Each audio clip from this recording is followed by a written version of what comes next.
And here's your prescription.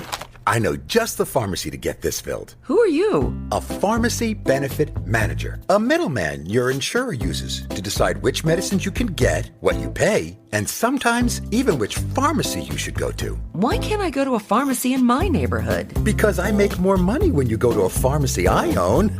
No one should stand between you and your medicine. Visit phrma.org/middleman to learn more. Paid for by Pharma. It's time to say goodbye to hold music and say hello to fast customer support with Service Cloud. With trusted AI and data working together, you can skip long wait times and deliver efficient, personalized service right away, all while keeping support costs low and more customers happy. Reimagine your customer support with the #1 AI CRM for service. Learn what's possible at salesforce.com/products/service. This is Optimal Finance Daily, episode 2552. Why pursue financial independence? Because nothing lasts forever. Part 1, by A Purple Life of apurplelife.com. And I'm your host and personal finance enthusiast, Diana Merriam. I have a bit of a longer post, so I'll read the first half today and then finish the rest for you tomorrow. So with that, let's dive into part 1 and start optimizing your life. Why pursue financial independence? Because nothing lasts forever. Part 1, by A Purple Life of apurplelife.com. There's a question I'm often asked on podcasts, in interviews, and even at times in person. Why should someone pursue financial independence? I've heard this question as a response to someone telling me that they like working or love their job. And my answer has always been because nothing lasts forever. I don't judge people who don't see the possible benefits of financial independence because I was one of them. My partner introduced the concept to me in 2013. I scoffed at him and then ignored it for 2 years. I told myself that I just needed to find my dream job and then I wouldn't mind working it for another 30 years so I could retire at 55 like my mom. Living the dream. But then I got that job, and even checking everything off my bucket list didn't make me feel okay with waking up early, fighting my way onto the New York City subway every morning, and watching my only sunlit hours be consumed while I sat under fluorescent office lights. Despite getting everything I wanted, it wasn't enough. I decided to work my dream job while starting my journey to financial independence. One of the steps I decided that I needed to take, not just for my financial future, but for my own mental and emotional well-being, was to leave New York City, which meant leaving my dream job. I agonized over the decision, but finally decided it was the right one. I was so nervous to tell my boss the morning I gave my notice that I, TMI warning, threw up the night before just thinking about it. But when I told her, she hugged me and was so amazingly understanding and supportive. The clock was ticking and my exit from the job I had sought for years was imminent. Disappearing dreams. As I was leaving that dream job, I got my first lesson in nothing lasts forever. The very month that I was planning to leave that job, I was told that my boss, who I had been building a separate company with, just the two of us, was tapped to become the president of our entire ad agency, though she told me this was not her choice. This meant that the mini company we were building would basically be dissolved. The dream job I loved with all the creativity and autonomy I craved was gone. Nothing lasts forever. I'm so grateful that this happened when I was already one step out the door. I would have been devastated to learn about it with no exit strategy. A new dream. Well, now, unfortunately, the world has decided to instill another nothing lasts forever lesson. My last company, the best company I've ever worked for that had so many positives, I stayed there for 4 years, way longer than my previous longest stint of 1 year and 11 months, is no more. When people tell me that they don't want to pursue financial independence because they love their job and like working, my answer is always, that's awesome, but nothing lasts forever. And that's proven to be true once again. I'm still in touch with many of my ex-colleagues who are also my friends. They knew I was retiring despite telling my company I was just taking time off and kept my secret. Throughout my time at the job, we shared suggestions, whoa, and even salaries in the hopes of helping make sure everyone was compensated fairly.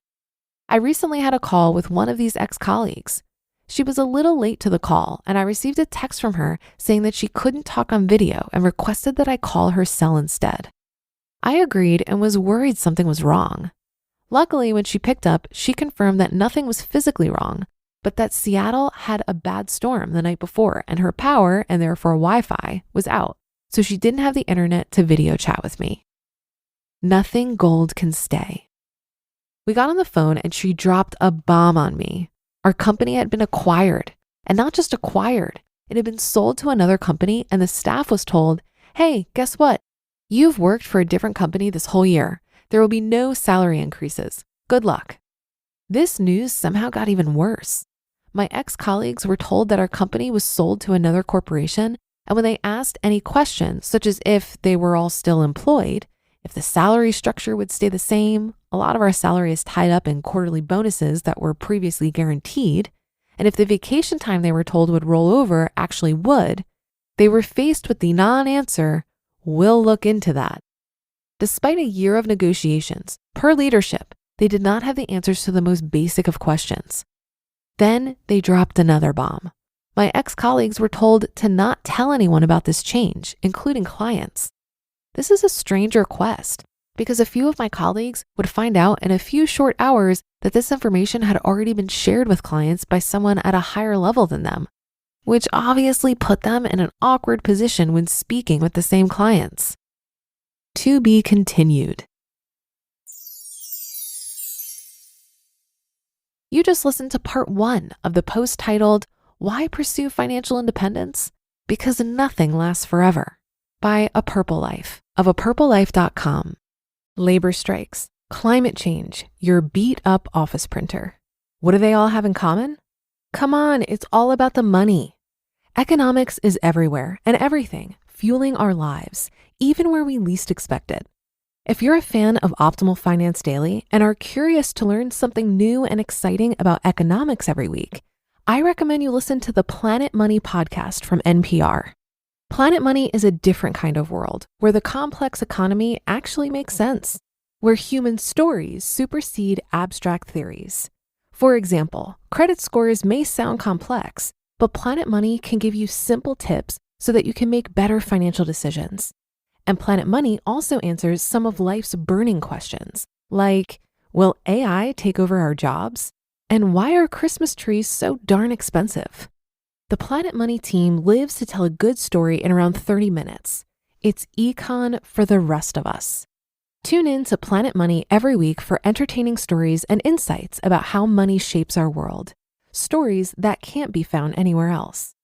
Listen now to Planet Money from NPR, wherever you get your podcasts. And here's your prescription. I know just the pharmacy to get this filled. Who are you? A pharmacy benefit manager. A middleman your insurer uses to decide which medicines you can get, what you pay, and sometimes even which pharmacy you should go to. Why can't I go to a pharmacy in my neighborhood? Because I make more money when you go to a pharmacy I own. No one should stand between you and your medicine. Visit phrma.org/middleman to learn more. Paid for by Pharma.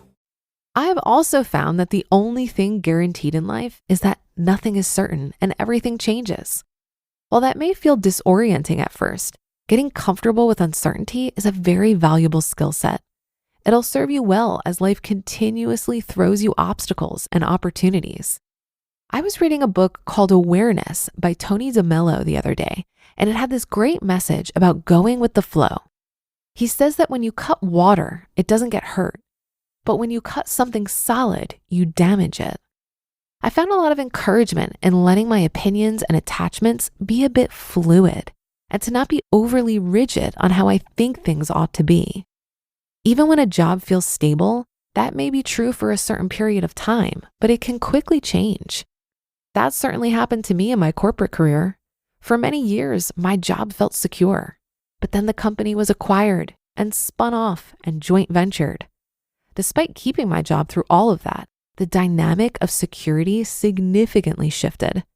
And then I got a new boss, and that was the nail in the coffin. The party was over. You can't control the external forces on your stability, like your employment, for example. But you do have much more control over your lifestyle, your expenses, and how much you save and invest. If you focus your efforts here, you'll feel much more grounded as things change around you. But that's just the first half of this article, so be sure to come on back tomorrow where we'll finish up this post and where your optimal life awaits.